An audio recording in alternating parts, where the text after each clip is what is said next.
Hello, welcome to cook with Taran. ఈరోజు chicken vada ఎలా చేయాలో చూద్దాం. మనము ఎప్పుడైనా చికెన్ తోటే మనము కర్రీస్ చేసుకుంటాము, లేదా సూప్ చేసుకుంటాము. ఇలా ఒక్కొక్కసారి మనకి డిఫరెంట్గా తినాలనిపించినప్పుడు ఇలా వడ ట్రై చేసి చూసామంటే ఇది స్నాక్గా బాగుంటుంది, లేదా రైస్కి సైడ్ డిష్గా కూడా చాలా బాగుంటుంది. దీనికి కావలసిన పదార్థాలు వీడియోలో చూపించిన విధంగా తీసుకోండి.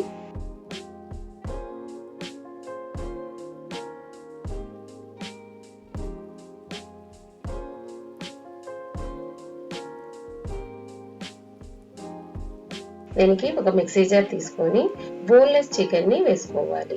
దీనిలో బోన్ వేయకండి, బోన్లెస్తోనే చేసుకోండి. తర్వాత ఉల్లిగడ్డ, ఉడికించుకున్న ఉర్లగడ్డ, కొత్తిమీర, పచ్చిమిర్చి, మసాలా పౌడర్స్, కారపొడి 2 రకాలుగా తీసుకున్నాను. కాశ్మీరీ కారపొడి ఇక్కడ కలర్ కోసం తీసుకున్నాను. ధనియాల పొడి, ఉప్పు ఇవన్నీ వేసి మెత్తగా పేస్ట్ చేసుకోవాలి.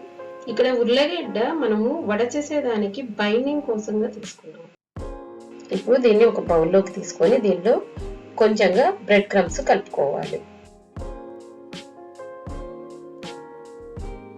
తర్వాత చీజ్ కూడా కలుపుకోవాలి. ఈ బ్రెడ్ క్రమ్స్ ని మనం ఎప్పుడైనా బ్రెడ్ తీసుకొచ్చి కొంచెం మిగిలిపోయింది అనుకోండి, దాన్ని ఫ్రిడ్జ్ లో వేసి పెట్టుండండి. అది ఏమవుతుంది, 2 to 3 days లోపల అది బాగా డ్రై అయిపోతుంది. దాన్ని ఒకసారి మిక్సీలో పల్స్ మోల్డ్ చేశారంటే అది బ్రెడ్ క్రమ్స్ లాగా తయారవుతుంది. దాన్ని తిప్పి ఫ్రిడ్జ్ లోనే స్టోర్ చేసి పెట్టుకోండి. 2 కోడిగుడ్లు ఒక గిన్నెలో తీసుకొని దానిలో టమాటా కెచప్ వేసుకొని బాగా బీట్ చేసి పక్కన పెట్టుకోవాలి. మైదా పౌడర్లో మిరియాల పొడి వేసుకొని బాగా కలిపి పక్కన పెట్టుకోవాలి.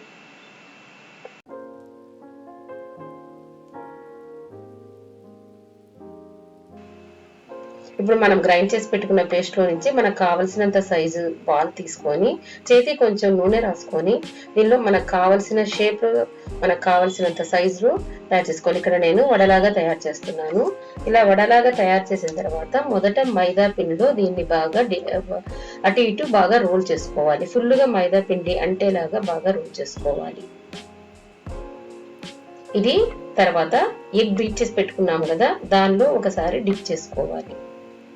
ఇది కొంచెం మెస్సీగా ఉంటుంది పని చేయడానికి, కానీ మనం పేషెన్స్తో చేసుకున్నామంటే తినేటప్పుడు చాలా టేస్టీగా ఉంటుంది. తర్వాత బ్రెడ్ క్రమ్స్లో వేసుకొని బాగా ఫుల్గా బ్రెడ్ క్రమ్స్ అంతా అంటేలాగా రోల్ చేసుకోవాలి.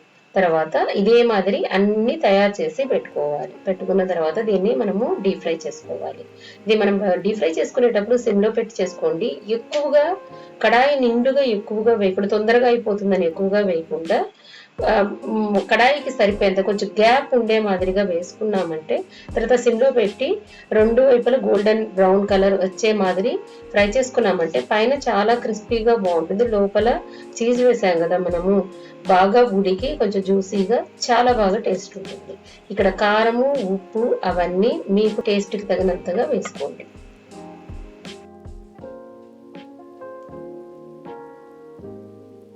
ఇక్కడ నేను చీజ్ వేసాను కదా, చీజ్ అనేది ఆప్షనల్, కావాలంటే వేసుకోవచ్చు లేదా స్కిప్ చేయవచ్చు.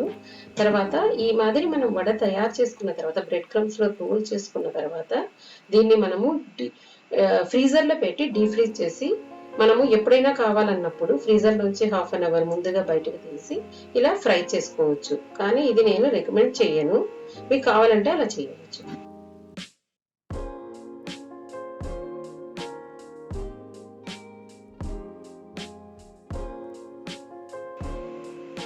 ఇది ఇలా ఫ్రీక్వెంట్ గా కాకుండా ఎప్పుడైనా ఒకసారి మనం ఇలా ఎంజాయ్ చేయవచ్చు. ఎందుకనంటే మనము ఇప్పుడు బయట పోయి ఈ మాదిరి తిన్నామంటే ఎంత హైజీన్ గా తయారు చేస్తారో మనకి తెలియదు.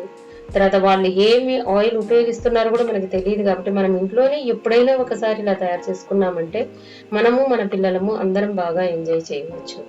ఎంతైనా ఎప్పుడైనా home made is the best. Thank you for watching. Thank you for your time. మరికొత్త వంటకంతో తిప్పి మిమ్మల్ని కలుస్తాను. అంతవరకు బాయ్.